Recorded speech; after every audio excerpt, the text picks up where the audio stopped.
ദൈവത്തിന് സ്തുതി. സ്നേഹമുള്ളവരെ, എസെക്കിയേൽ പ്രവാചകന്റെ പുസ്തകത്തിൽ നിന്നാണ് വായിക്കുന്നത്. 13-ാം അധ്യായത്തിൽ 13 മുതൽ 23 വരെയുള്ള വചനങ്ങളാണ് ഈ അവസരത്തിൽ നമ്മൾ കേൾക്കുന്നത്. 1 മുതൽ 12 വരെ നമ്മൾ 1-ാം ഭാഗം കണ്ടു. ഇത് 2-ാം ഭാഗമാണ്. വായനയുടെ അവസാനം നമ്മൾ കൊച്ചു പ്രാർത്ഥന ചൊല്ലും. ആ പ്രാർത്ഥന വളരെ വിലപ്പെട്ടതാണ്. നിങ്ങളെല്ലാവരും പ്രാർത്ഥനയിൽ പങ്കുചേരണം. എസെക്കിയേൽ പ്രവാചകന്റെ പുസ്തകമുള്ള വായന. ദൈവമായ കർത്താവ് അരുളി ചെയ്യുന്നു, എൻ്റെ ക്രോധത്തിൽ ഞാനൊരു കൊടുങ്കാറ്റ് അഴിച്ചുവിടും, എൻ്റെ കോപത്തിൽ പെരുമഴ വർഷിക്കും, എൻ്റെ ക്രോധത്തിൽ എല്ലാം നശിപ്പിക്കുന്ന കൺമഴ അയക്കും. നിങ്ങൾ വെള്ളപൂശിയ കോട്ട ഞാൻ തകർക്കും, അസ്ഥിവാരം തെളിയാത്ത വിധം ഞാൻ അതിനെ നിലം പതിപ്പിക്കും. അത് നിലം പതിക്കുമ്പോൾ അതിനിടയിൽപ്പെട്ട് നിങ്ങളും നശിക്കും. ഞാനാണ് കർത്താവ് എന്ന് അപ്പോൾ നിങ്ങൾ അറിയും. കോട്ടയും അതിന് വെള്ള പൂശിയവരും എൻ്റെ ക്രോധത്തിന് ഇരയാകും. ഞാൻ നിങ്ങളോട് പറയും, കോട്ടയോ അതിന് വെള്ള പൂശിയവരോ അവശേഷിക്കുകയില്ല. ജെറൂസലേമിനെ പറ്റി പ്രവചനങ്ങൾ നടത്തിയവരും സമാധാനമില്ലാതിരിക്കെ സമാധാനത്തിന്റെ ദർശനങ്ങൾ കണ്ടവരുമായ ഇസ്രായേലിലെ പ്രവാചകന്മാരും അവശേഷിക്കുകയില്ല. ദൈവമായ കർത്താവ് ഞാനാണ് ഇത് പറയുന്നത്.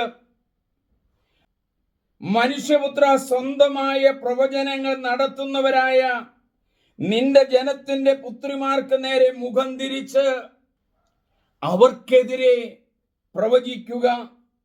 ദൈവമായ കർത്താവ് അരുളി ചെയ്യുന്നു, മനുഷ്യാത്മാക്കളെ വേട്ടയാടാൻ വേണ്ടി എല്ലാ കൈത്തണ്ടുകൾക്കും മന്ത്രച്ചരടുകൾ ചെയ്യുന്നവരും മന്ത്രച്ചരടുകൾ നെയ്യുന്നവരും എല്ലാ വലിപ്പത്തിലുമുള്ളവരുടെ തലയ്ക്ക് യോജിച്ച മൂടുപടം ഉണ്ടാക്കുന്നവരുമായ സ്ത്രീകൾക്ക് ദുരിതം.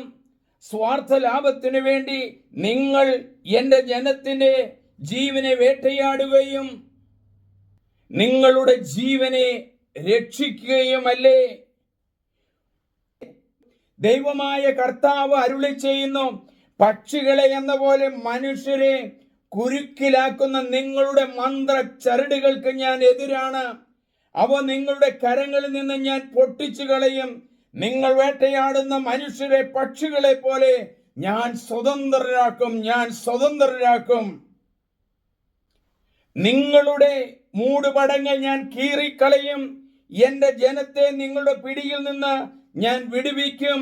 അവർ ഇനി ഒരിക്കലും നിങ്ങൾക്ക് ഇരയാവുകയില്ല. ഞാനാണ് കർത്താവ് എന്ന് അപ്പോൾ നിങ്ങൾ അറിയും. ഞാൻ ഒരിക്കലും നിരാശപ്പെടുത്തിയിട്ടില്ലാത്ത നീതിമാനെ നിങ്ങൾ നുണ പറഞ്ഞ് നിരാശനാക്കി ദുർമാർഗത്തിൽ നിന്ന് പിന്തിരിഞ്ഞ് തന്റെ ജീവൻ രക്ഷിക്കാതിരിക്കാൻ ദുഷ്ടനെ നിങ്ങൾ പ്രോത്സാഹിപ്പിക്കുകയും ചെയ്തു. നിങ്ങൾ ഇനി മിഥ്യാദർശനങ്ങൾ കാണുകയില്ല, വ്യാജ പ്രവചനങ്ങൾ നടത്തുകയില്ല. എൻ്റെ ജനത്തെ നിങ്ങളുടെ കയ്യിൽ നിന്നും ഞാൻ മോചിപ്പിക്കും. ഞാനാണ് കർത്താവ് എന്ന് അപ്പോൾ നിങ്ങൾ മിഥ്യാദർശനങ്ങൾ കാണുകയില്ല, വ്യാജ പ്രവചനങ്ങൾ നടത്തുകയുമില്ല. എൻ്റെ ജനത്തെ നിങ്ങളുടെ കയ്യിൽ നിന്ന് ഞാൻ മോചിപ്പിക്കും. ഞാനാണ് കർത്താവ് എന്ന് അപ്പോൾ നിങ്ങൾ അറിയും. നമുക്ക് പ്രാർത്ഥിക്കാം. യാഹുവേ, എസെക്കിയേൽ പ്രവാചകനിലൂടെ അരുളി ചെയ്യുന്നുണ്ടല്ലോ, മന്ത്രച്ചരടുകൾക്ക് ഞാൻ എതിരാണ് എന്ന്. ഇന്നും മന്ത്രച്ചരടുകൾ കെട്ടുന്ന ധാരാളം ആളുകളെ ഞങ്ങൾ കാണാറുണ്ട്. അനുതാപത്തിന്റെയും സ്നേഹത്തിന്റെയും കൂദാശകളിലേക്ക് അവരെ കൊണ്ടുവരണമേ.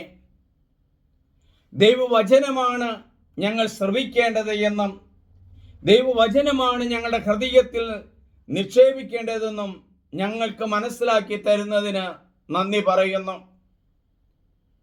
പ്രവാചകൻ ഞങ്ങളോട് പറയുന്നുണ്ടല്ലോ, മൂടുപടങ്ങൾ നീക്കിക്കളയാൻ.